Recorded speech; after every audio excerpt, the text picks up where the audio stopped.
Welcome to Business Innovators Radio, featuring industry influencers and trendsetters sharing proven strategies to help you build a better life right now. Welcome to the Business Innovators Radio Podcast. I'm your host, Rick Brown. My guest today is James Powell, the Chief Operations Officer for Lois, Price & Associates, a Virginia-based staffing agency that works with businesses across the entire U.S. to provide staffing solutions in the areas of information technology, professional development training, administrative support, and some other high-demand positions. Prior to joining Lois Price, James served with the Office of the State Superintendent of Education in the Washington, D.C. public school system, fulfilling roles as Deputy Chief Information Officer and Project Manager, where he helped them grow through management of the office's portfolio, internal staff resources and vendors, and coordination between the organization's programmatic divisions and IT. He joins us today to talk about helping businesses build their workforce. James, welcome to the show. Thank you. Good morning. Good morning. So tell us a little bit about Lois Price and how you help businesses. So Lois Price is a career development company. We do much more than just staffing. When many people hear about staffing, they think of just job placement and there's no follow-up. Place you at a job and you never hear from the company that placed you before. With Lois Price, we do things a little bit different. We have more of a large employer feel. We have employee-based type programs. We have training for the employees. We provide benefits and so forth. So even if you come to us as an employee or if you come to us as a consultant contractor, you still have support from Lois Price after you come on board. So as an employee, be prepared, or as a consultant contractor, be prepared, because once you are placed at a client site, or if you come on board from headquarters, there is a team environment that you will be placed in. And also we follow up to find out what your needs are and if we can help you grow. And also we find out how you can help us grow as well. So it's a lot of collaboration that happens with us after you come on board. Yeah, so tell us a little bit, too, about your role as COO. Now, just like from a strictly business perspective, right? We have a lot of business leaders who listen to the program. And what is your role, anyways, as COO at Lois Price? So my role at Lois Price, I consider myself COO/solutions architect. I have a very strong technical background, and in essence, I'm literally the person you talk to in absence of the CEO and in collaboration with the CEO. So from that standpoint, I handle things from HR, customer service, the budget, information technology, operations. I'm the liaison with the partners that we work with. I do strategic planning and policy processes and procedures for Lois Price. So I read somewhere in your bio where it talks about that part of conducting your role as COO is ensuring that people systems are in place to effectively grow the organization. Talk about those people systems. So all of our workforce is not at headquarters. So I spend a lot of time making sure that we are always connected, whether that be via email, the systems that we use, the processes that we follow to make everything make sense so that the employee has to feel that, hey, if I'm in California, I'm still connected to headquarters in Virginia, and I still have that same access to the people that can just get up and walk down the hall and the people that can make the phone calls. So when I look at the people and the systems, I make sure that there's a connection from the employee to the system to headquarters at any given point in time, no matter what time, day or night it is. So your concern, your question, your need was captured. And from your perspective, why is that so important? It's very important, for one, because we can't get up and walk down the hall to some of these employees and say, hey, I have your concern. How can I help? So it's important because we can actually, as I call it, either triage, respond, or whatever the case may be, to make you feel like even though you're not here, that you are here.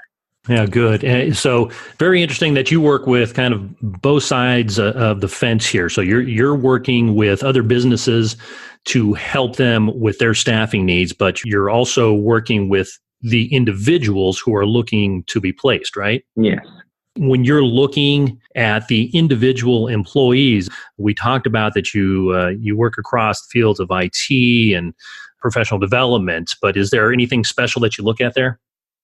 The background that we have between, CEO, the COO, myself, and partnership with communications and recruiting, we have what we call a grassroots internal network that we start out with in terms of looking at the client's needs. So if we have a client that comes to us and say, hey, I need to fill these type of positions, we start organically first. And then, of course, we have partnerships with the major job boards and things of that nature where we can reach out and source resumes and look for things on our own. And also we ask the client themselves, okay, what do you prefer? Because some clients basically have a preference of where they want to get their job candidates from, but they just don't have the time or the means to actually go out and get it. So that's where we come in. We more or less fill a void with our expertise. We get the client's preference on what they prefer. And also based on past experience or industry knowledge, we know how to actually go into a more far-reaching area. And the client may say, hey, I need X, Y, and Z qualifications. And based on collaboration, we may be able to take it a step further and say, hey, did you consider this as well? And so you basically keep a pool of employable folks, so to speak? We keep a pool of employable folks. And also we actually do some reaching out to say, hey, there's a potential, are you interested? So they may not be employable at that point in time, but we do reach out to people to find out what their interests are.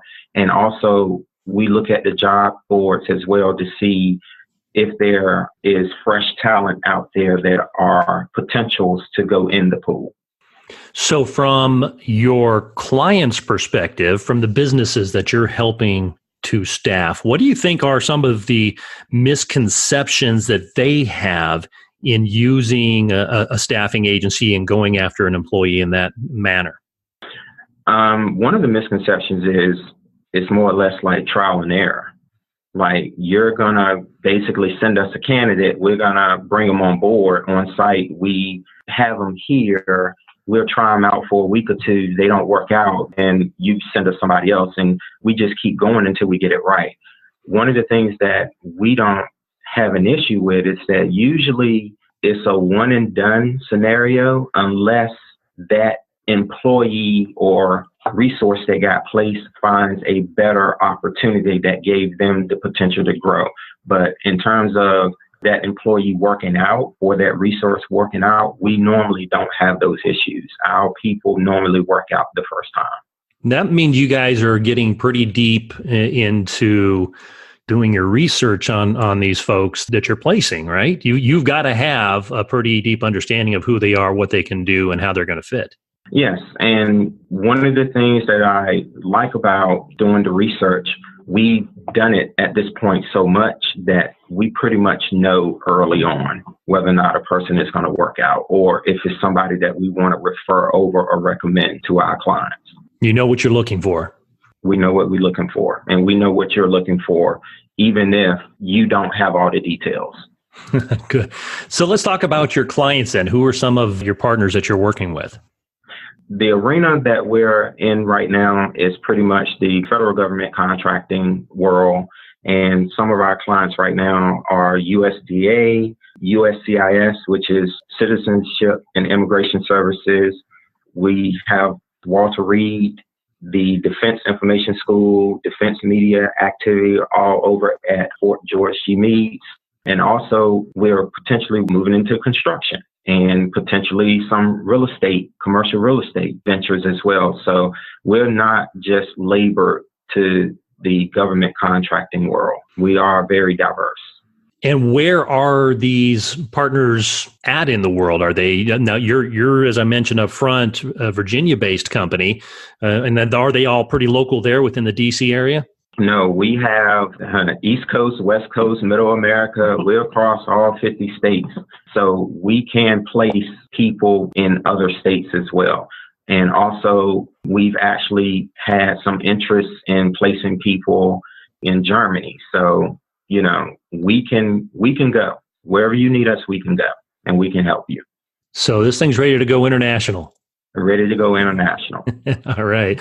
Tell us a little bit about how you marry the two sides. So in other words, you've got a client within the government or wherever who says, hey, we need to fulfill a particular role.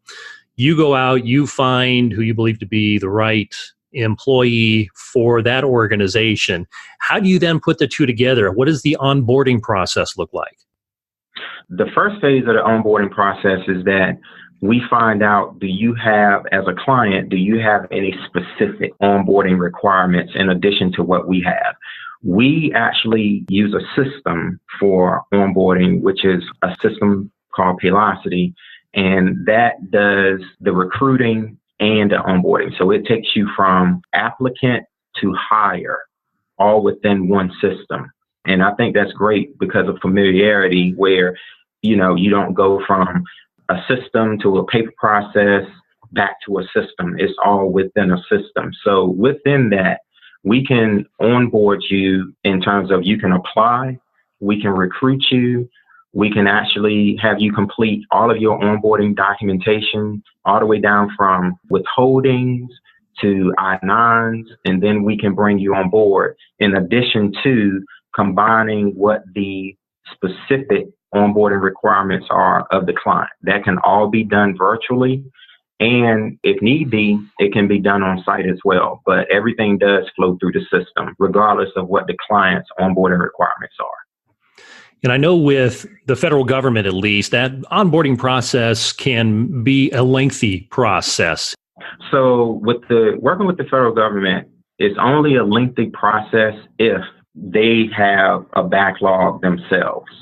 But if everything lines up the way it should be, it's a seamless process. It doesn't take that long on either side. But, sometimes it gets jammed. I wouldn't say jammed up, but there's a backlog with doing background checks, et cetera.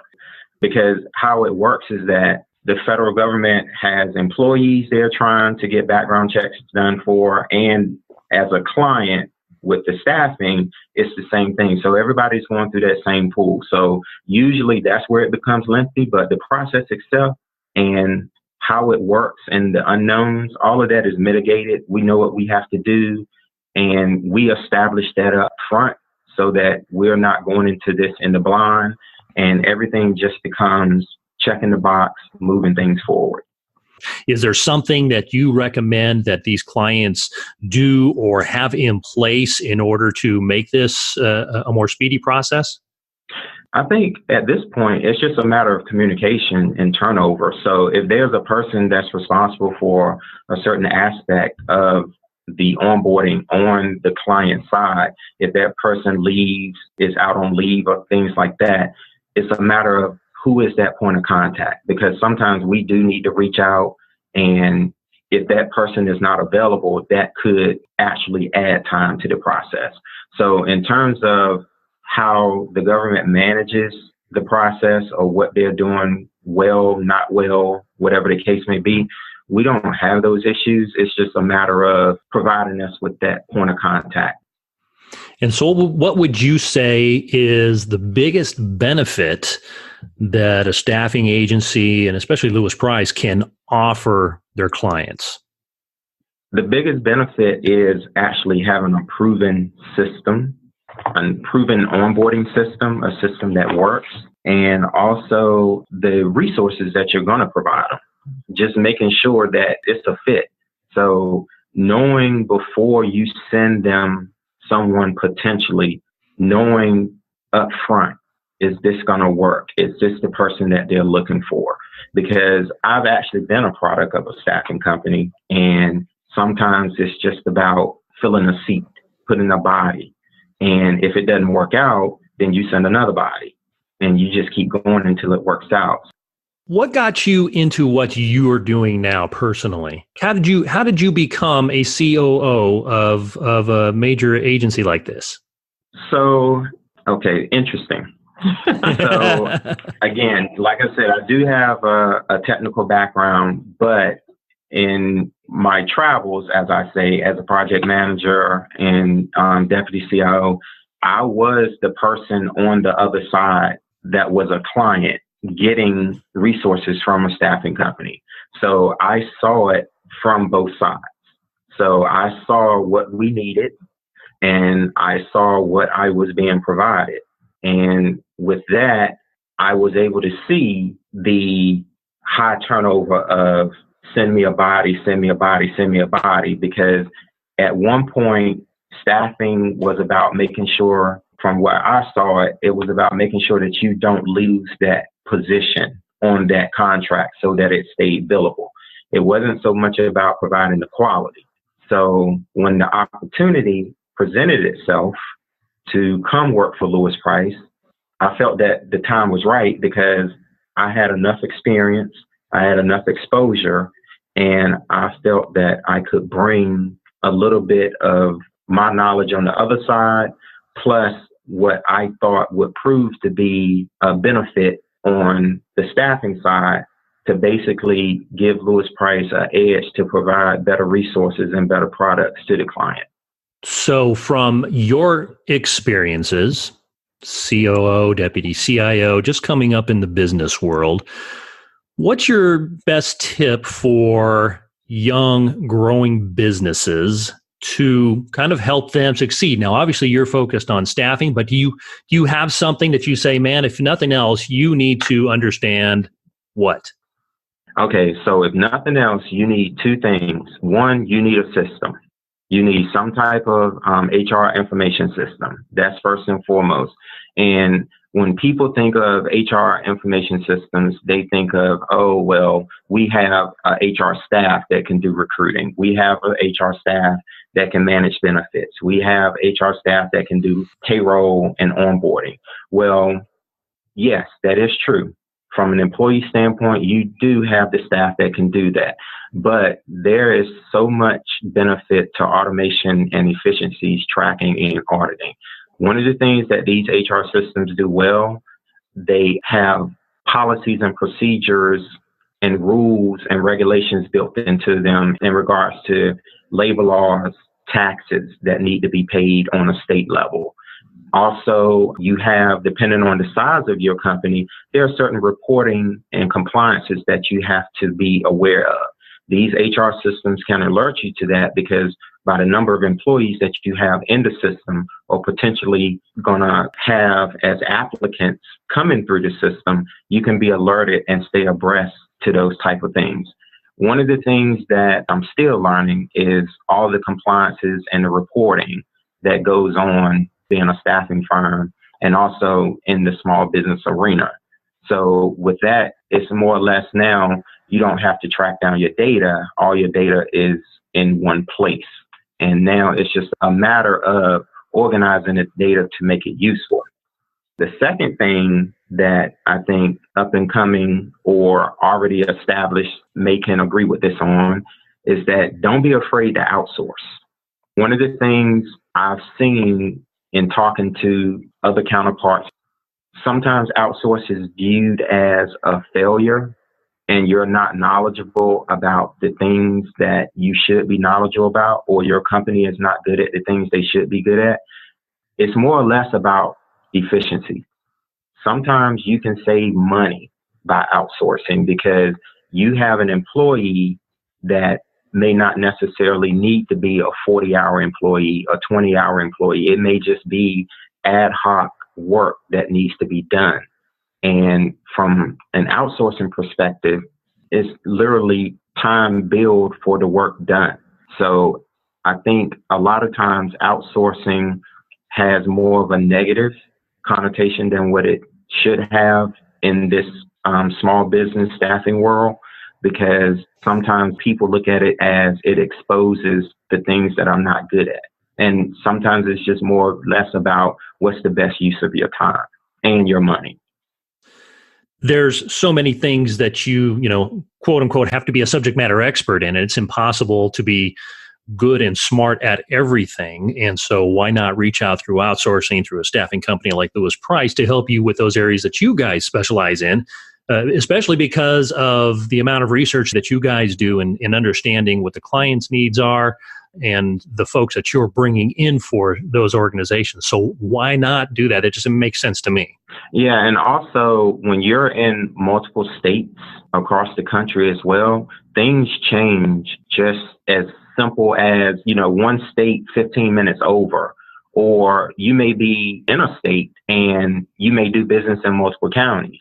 Things change just from a county perspective. So there are labor laws and policies and procedures that are enacted from, the municipalities that you just need to know about. And it just may not be a best use of your time to know those things when you could be focusing on growing the company, establishing efficiencies, making sure that the employee experience is great versus being bogged down with finding out a law that is in effect today, but you didn't know it's changing tomorrow.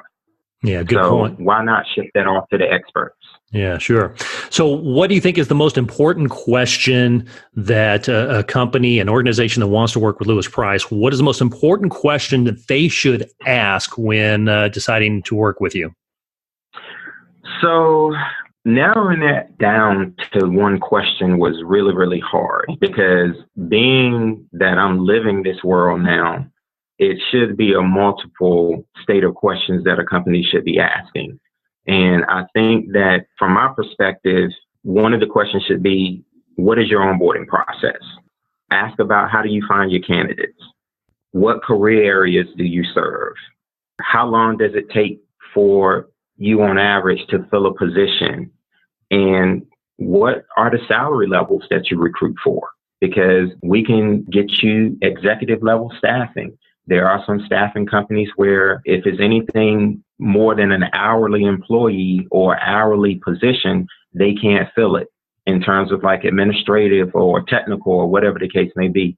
So I think it's best served if that one question can be combined into multiple questions. I think you'll get a holistic view. Well, that's great advice. James, how can somebody find out more about Lois Price and how you can help them with their staffing needs? So we have a website that they can go to, www.loisprice.com. They can also reach out to us via phone, 703-727-9182. They can send us an email, which is linked off from the website as well, but they can reach out to us at info@loisprice.com. Also, we have social media presence. We can be found on pretty much all of the social media platforms under Lois Price. Perfect. James Powell, Chief Operations Officer for Virginia-based staffing agency Lois Price and Associates. James, thanks so much for spending some time with us today. All right. Thank you for having me. And that's a wrap for this episode of the Business Innovators Radio Podcast. I'm your host, Rick Brown. Until next time, keep innovating. Thanks for listening to Business Innovators Radio. To hear all episodes featuring leading industry influencers and trendsetters, visit us online at businessinnovatorsradio.com today.